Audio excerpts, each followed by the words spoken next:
ഇവിടെ ആരുടെ സ്നേഹമാണ് യഥാർത്ഥ സ്നേഹം? ആരുടെ സ്നേഹമാണ് സുഹൃത്തെ ഇവിടെ യഥാർത്ഥത്തിലുള്ള സ്നേഹം? ഒന്ന് ചിന്തിച്ചു നോക്കൂ. രണ്ട് കൂട്ടരും സ്നേഹം കൊണ്ടാണ് ചെയ്തത്. അബൂജഹിലിന്റെ ആളുകൾ സ്നേഹം കൊണ്ടാ ചെയ്തത്, വിഗ്രഹമുണ്ടാക്കിയത്. മുഹമ്മദുൻ സല്ലല്ലാഹു അലൈഹി വസല്ലമും സഹാബത്തും സ്നേഹം കൊണ്ടാണ് അതേ വിഗ്രഹങ്ങളെ എടുത്ത് പുറത്തേക്ക് വലിച്ചെറിഞ്ഞത്. ഇതിൽ യഥാർത്ഥ സ്നേഹം തീരുമാനിക്കേണ്ടത് എങ്ങനെയാണ്? അതാണ് അല്ലാഹ് പറഞ്ഞത്, ഇന്ന ഔലന്നാസി ബിഇബ്രാഹീമ ലല്ലദീന തബഊഹു. ഈ നബിയെ ഇത്തിബാൾ ചെയ്തവരാരാണോ അവർക്ക് ആ നബിയുടെ പേരിൽ അവകാശം പറയാൻ യോഗ്യതയുള്ളൂ. ചരിത്രം പഠിക്കുന്ന ഒരാളും നിഷേധിക്കില്ലല്ലോ, ഇബ്രാഹിം അലൈഹിസ്സലാം വിഗ്രഹാരാധനക്കെതിരെ പടപൊരുതിയ ആളാണ്. സ്വന്തം ബാപ്പ പോലും വിഗ്രഹം വിറ്റ് നടന്നപ്പോ അതിനെതിരെ ചോദ്യം ചെയ്ത മഹാനാണ്. അതുപോലെ തന്നെ അമ്പുകോലുകൊണ്ട് പ്രശ്നം നോക്കിയിട്ടില്ല ഒരിക്കലും ഇബ്രാഹിം അലൈഹിസ്സലാം.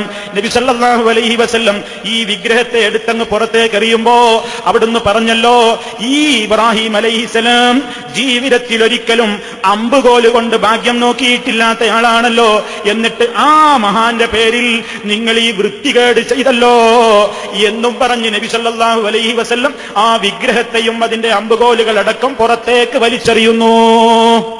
സ്നേഹപ്രകടനത്തിന്റെ രണ്ട് മുഖങ്ങളാ കാണുന്നത്. സ്നേഹപ്രകടനത്തിന്റെ രണ്ട് മുഖങ്ങളാ കാണുന്നത്. ഇതിലേത് മുഖമാണ് ഇസ്ലാമികം? ഇതുപോലെ ചിന്തിക്കൂ. മുഹമ്മദ് നബി സല്ലല്ലാഹു അലൈഹി വസല്ലമിനോടുള്ള സ്നേഹപ്രകടനത്തിന്റെ രണ്ട് മുഖങ്ങൾ ഇന്നുമുണ്ട്. ഒരു കൂട്ടരതാ നബി സല്ലല്ലാഹു അലൈഹി വസല്ലമിനോട് ഞങ്ങൾക്ക് സ്നേഹമുണ്ടെന്ന് അവകാശപ്പെടുന്നു. എന്താ തെളിവ്? ഞങ്ങളാണ് റസൂലുള്ളാഹിയുടെ പേരിൽ മദ്ഹ് ബുറുദ ചൊല്ലുന്നത്, ഞങ്ങളാണ് മദ്ഹ് ചൊല്ലുന്നത്. ആ മദ്ഹിൽ അവരെന്താ പറയുന്നത്? മുത്തുനബിയോട് നേരിട്ട് ചോദിക്കുകയാണ്, എന്റെ ദോഷം പൊറുക്കണം നബിയേ.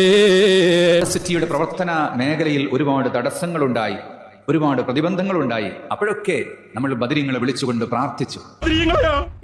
നിങ്ങളല്ലാതെ രക്ഷിക്കാനില്ല, എനിക്ക് വിളിക്കാൻ നിങ്ങളല്ലാതെ മറ്റാരുമില്ല, അവിടത്തേക്ക് ഞങ്ങളെ കരത്തുയർത്തിയിരിക്കുന്ന നബിയേ, ഞങ്ങളെ സ്വീകരിക്കണേ റസൂലല്ലാഹ്. തങ്ങള് സാധുക്കളാണ് തങ്ങള്, ഞങ്ങളെ സദസ് കാണുന്നല്ല തങ്ങള്, ഞങ്ങളെ അവസ്ഥ കാണുന്നല്ല തങ്ങള്, ഇത്ര മണിക്കൂറായി വന്നിരിക്കുന്ന തങ്ങള്, ഞങ്ങളെ വിഷമം അറിയുന്ന തങ്ങള്, ഞങ്ങളെ ബേജാററിയുന്ന തങ്ങള്, ഞങ്ങൾക്ക് പരിഹാരം വേണം തങ്ങൾ. ഈ അക്രമത്തിന്, ഈ ക്രൂരതക്ക് അങ്ങ് ഞങ്ങളോട് പൊറുക്കണേ യാ റസൂലല്ലാഹ്.